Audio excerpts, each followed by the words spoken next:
আমাকে কবরে শায়িত করা হচ্ছে।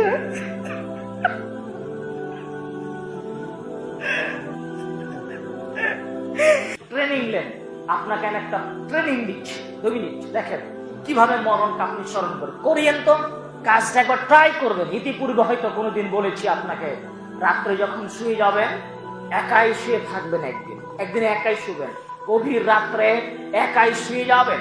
শুয়ে গিয়ে লাইট অফ করে দিয়ে 2 চোখ বন্ধ করে দিয়ে নিজেকে মনে মনে আপনি ভাববেন আমি এখন মারা গেছি। নিজেকে মরণের আগে একবার নিজে মরণের চেষ্টা করবেন, মরণের অভিনয় করবেন। নিজেকে চোখ বন্ধ করে নিয়ে মরণের একটা প্র্যাকটিস নিয়ে আসবেন যে আমি মারা গেছি। চোখ বন্ধ করে নিয়ে শুয়ে থাকবেন আর ভাববেন আমি মারা গেছি।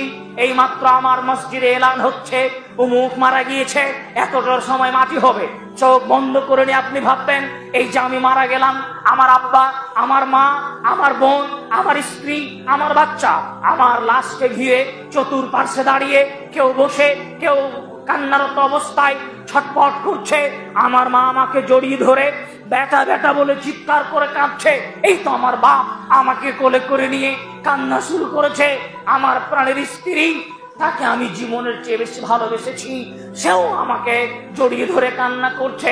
আমার আদরের সন্তান, আমার ছেলে, আমার মেয়ে, সেও আমাকে জড়িয়ে ধরে আব্বু বলে কান্না করছে। এই কান্নার একটা অভিনয় আপনি করবেন, আপনি মৃত্যুর একটা অভিনয় করবেন। বাস্তব জীবনে একবার মরার আগে মরে দেখেন, বাস্তব জীবনে মরার আগে মরে দেখেন। আপনি চিন্তা করতে থাকুন, এই যে 2জন ব্যক্তি আমার কাপড় খুলে নিল, এই যে আমার লাশ আমার নিয়ে যাওয়া হচ্ছে গোসলখানায়, গোসল করাবে আমাকে, এই যে 4জন ব্যক্তি আমাকে নিয়ে যাচ্ছে, আমার জানাজার সালাত আদায় করা হবে, আমাকে কাফন পরানো হচ্ছে, আমাকে কবরে শায়িত করা হচ্ছে।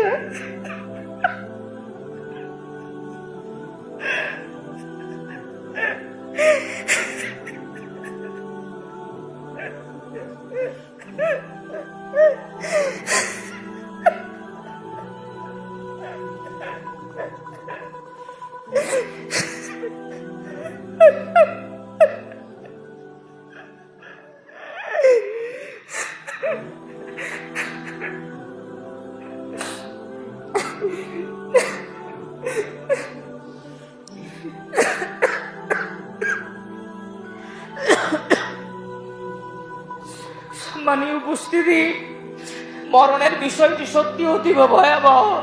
কোনদিন যদি কারো জীবনে এমন অভিনয় করে থাকেন, বাস্তবতা বুঝতে পারবেন। মাঝে মাঝে আমি আমার ব্যক্তিগত অভিজ্ঞতার কথা বলি। কখনো কখনো এমন একটা ভয় অন্তরে জেগে যেত, একাই থাকি বলে হয়তো বা বেশি হয়, যে মরণ হয়ে যাবে, কেউ জানতে পারবে না, একাকি ঘরে থাকবো। রাতে উঠে কতদিন কপাট খুলে দিয়েছি, গত দীর্ঘ প্রায় 1 থেকে 1.5 বছর পর্যন্ত আমি আর কোনোদিন ঘরে কপাট লাগিয়ে ঘুমাতে পারি না।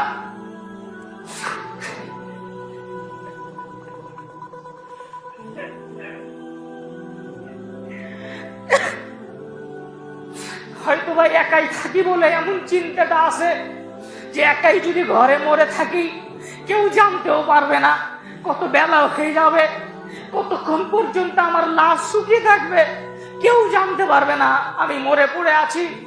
আপনি বাড়িতে থাকেন, আপনার ছেলে মেয়ে পাশে থাকে, বউ বাচ্চা থাকে, আপনি তাদের সাথে হাসি খেলাতে অনুভব করতে পারেন না। একাকি থাকলে বিষয়টা বেশি অনুভূতি হয়।